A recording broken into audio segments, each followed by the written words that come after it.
Our job as fundraisers is to transmit our passion. And the only way we can transmit our passion is, first of all, we actually have to be passionate.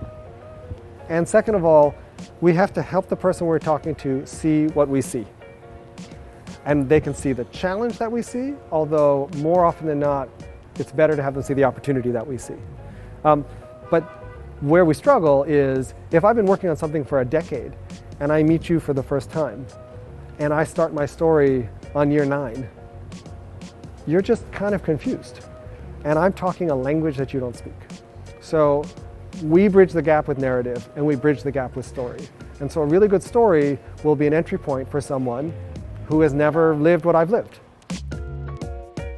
I would recommend putting together a tailored engagement and communication strategy depending on who your audience or prospect is. So if they're kind of government partners and institutional donors that really want academic papers and reports, making sure that you share those with the right individuals, or if you have more of a community fundraising approach, maybe people that have kind of doing fundraising events for you or donating a few dollars at a time, make sure that you're communicating with them in a way that's going to interest them and pique their interest through regular email blasts, or whatever else it might be that's hooks them to your work in the first place.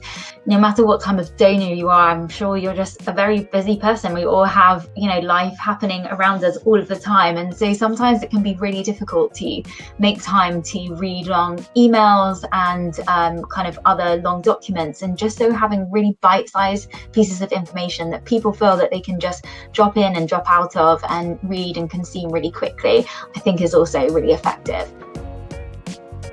And I think, of course, it's always so important to show the donor specifically how their funding will make an impact. Donors want to know, of course, that their money is going to make a tangible difference. And I think sometimes organizations and people fall into the trap of letting the donors do the hard work to figure out exactly how it connects, and the specificity around what their donation or investment will achieve.